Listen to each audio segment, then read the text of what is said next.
B.Ed first year. Paper है शिक्षा में नाटक एवं कला, इकाई संख्या 3। इस वीडियो से पहले हमने बात करी थी नाटक का स्वरूप, जिसमें हमने बताया कि नाटक का स्वरूप क्या होता है। आज हम बात करेंगे नाटक के तत्व। नाटक के तत्व को स्पष्ट करने के लिए निम्नलिखित तत्वों पर विचार करेंगे।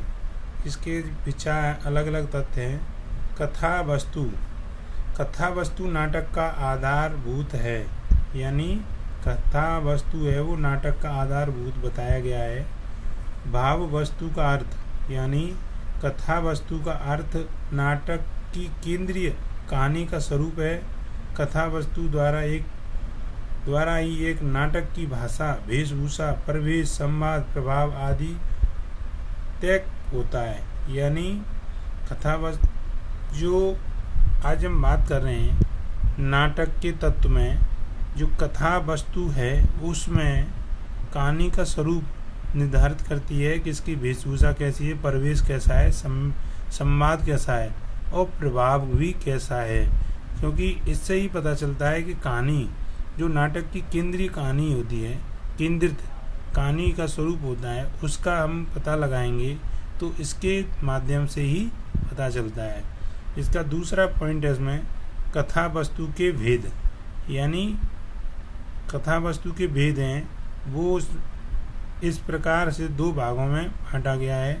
नंबर 1 आधारिक वस्तु, दूसरी नंबर है प्रासंगिक वस्तु,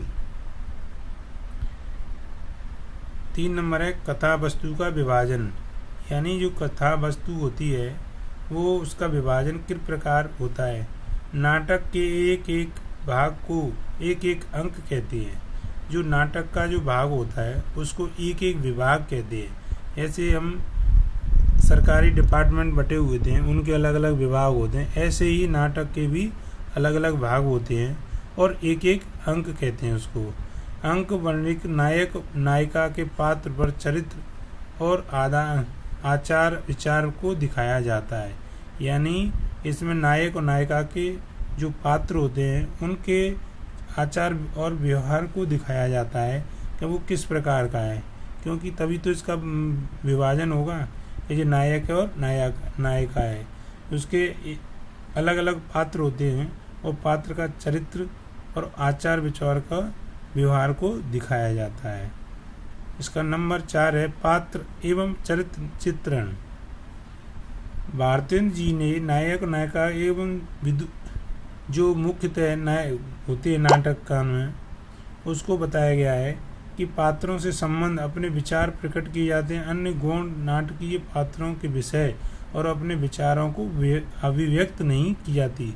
यानी जो भारतेंद्र जी ने नायक नायिका को जो नाटक का मुख्य पात्र बताते हैं उसको संबंध में अपने विचार प्रकट किए जाते हैं। यानी इसके द्वारा विचार प्रकट किए जाते हैं वो किस प्रकार के होते हैं और किस प्रकार हमें मंच पर इसकी प्रस्तुति करनी है। अभिव्यक्ति विचार, उन्होंने अपने विचारों को अभिव्यक्त नहीं, यानी नाटकीय पात्रों के विषय में विचार रखे जाते, ना कि अपने व्यक्तिगत विचार नहीं रख सकते। नंबर 5 है नाटक शैली। अब इसमें यही बात कही जाती है कि जो साहित्यिक कला है उसमें किस शैली का प्रयोग किया गया है, इसमें किस भाव है, क्या पक्ष है, इसके बारे में बात करेंगे। नाटक के साहित्य में कला पक्ष की अपेक्षा भाव पक्ष की अधिक प्रमुखता रहती है।